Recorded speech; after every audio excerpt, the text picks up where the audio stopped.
Hello दोस्तों, स्वागत है आपका अपने प्यारे से यूट्यूब चैनल प्रज्ञा एजुकेशन सोसाइटी में।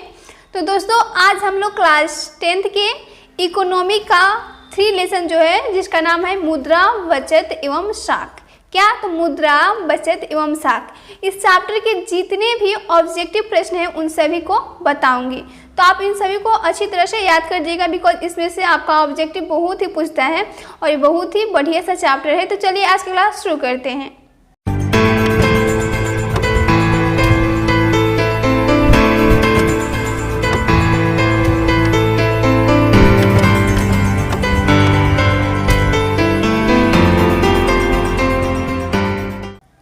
देखिए फर्स्ट आपका है विनिमय का सर्वोत्तम माध्यम है।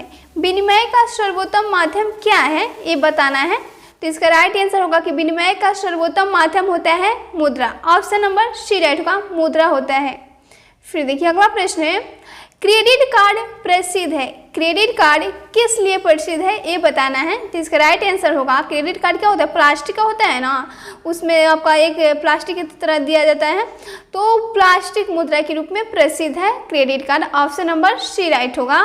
फिर देखिए नेक्स्ट है इनमें से कौन मुद्रा का साख पत्र नहीं है। बताना है कि इसमें से कौन है जो कि मुद्रा का साख पत्र नहीं है। तो इसका राइट आंसर होगा कि जो चित्र मुद्रा हो जो आपका साख के अंतर्गत नहीं आता है। ऑप्शन नंबर डी राइट होगा। अगला प्रश्न है साख का संबंध है। साख का संबंध किससे होता है?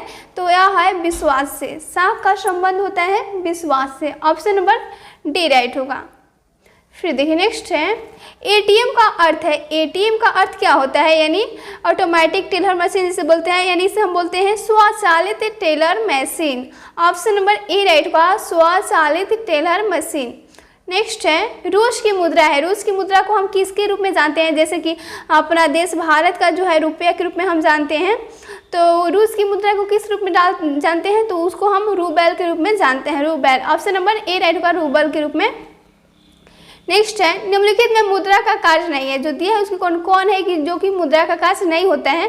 तो वह है मूल हस्तांतरण। मूल हस्तांतरण जो कि मुद्रा का वर्क नहीं है। फिर देखिए अगला प्रश्न है प्रारंभिक अवस्था में मनुष्य अपनी आवश्यकता की पूर्ति करते थे।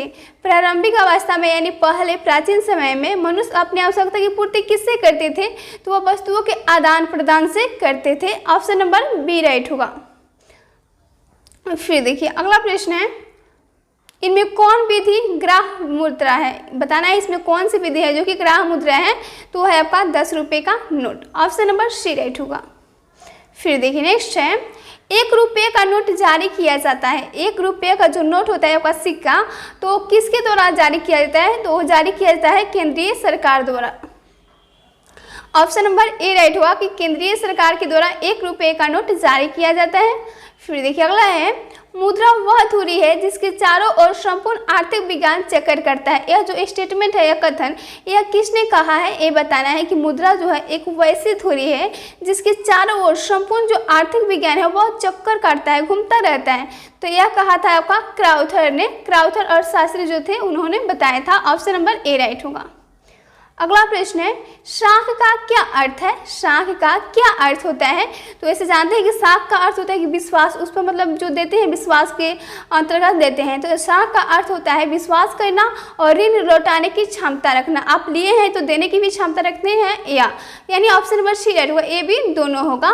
फिर देखिए अगला प्रश्न है मुद्रा की कार्य है। मुद्रा की क्या कार्य है? मुद्रा जो पैसा होता है उसका कार्य क्या है?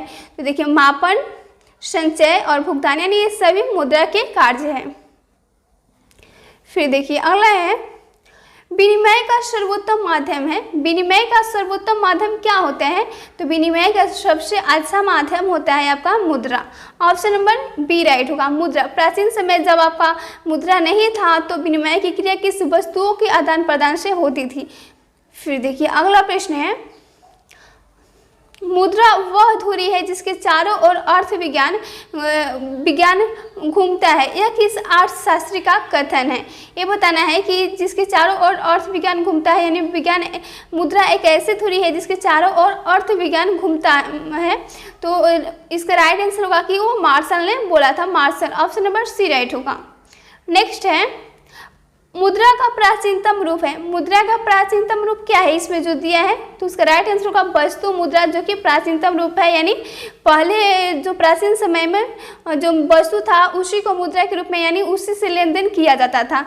जैसे आप पढ़े होंगे कि एक गाय खरीदना होता था तो चावल दिया जाता था, या फिर किसी को एक टी शर्ट खरीदना होता था, तो मतलब इस तरह से वो पहले ऐसा था ना कि विनिमय की क्रिया कुछ अच्छी नहीं थी, यानी किसी को ज़्यादा किसी को कम ऐसे हो जाता था, यानी वस्तुओं से लेन देन होता था। जैसे गाय के बदले एक टी शर्ट लेना या फिर आपको कुछ भी अन्य सामान लेना है, इस तरह से होता था। फिर देखिए अगला प्रश्न है, विनिमय की प्रारंभिक अवस्था में मनुष्य का व्यापार किस पर आधारित था।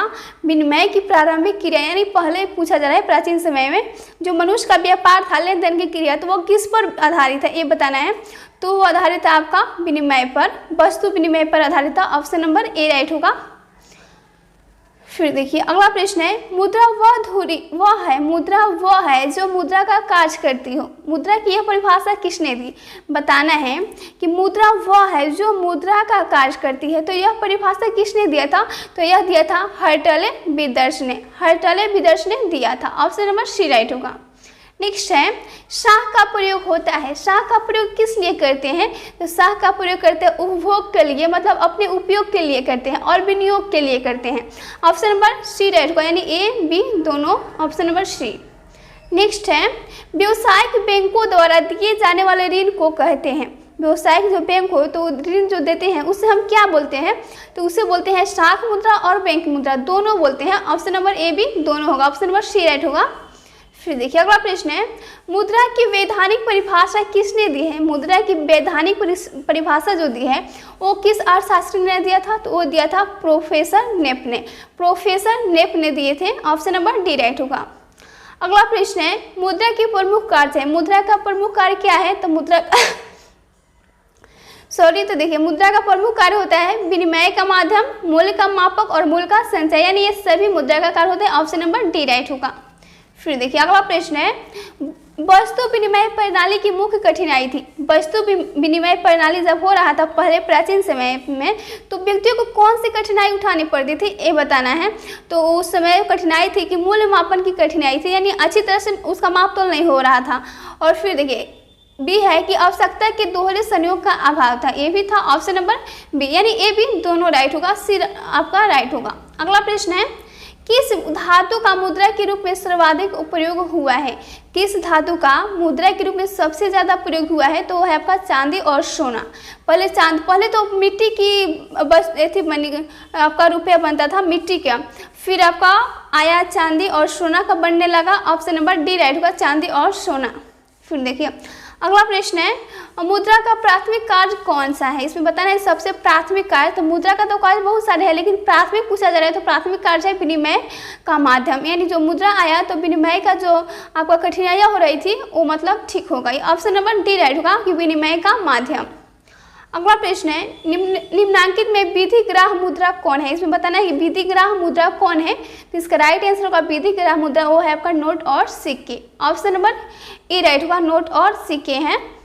अगला प्रश्न है, निम्नांकित में किस मुद्रा में वहनीयता अधिक होती है। बताना है इसमें किस में वहनीयता अधिक होती है, तो वो पत्र मुद्रा में सबसे अधिक वहनीयता होती है। ऑप्शन नंबर सी राइट होगा। फिर देखिए अगला प्रश्न है, हमारे देश में किस मुद्रा को वैधानिक मान्यता प्राप्त है। हमारे देश में किस मुद्रा को वैधानिक मान्यता प्राप्त है, तो है आपका पत्र मुद्रा को प्राप्त है। ऑप्शन नंबर डी राइट होगा।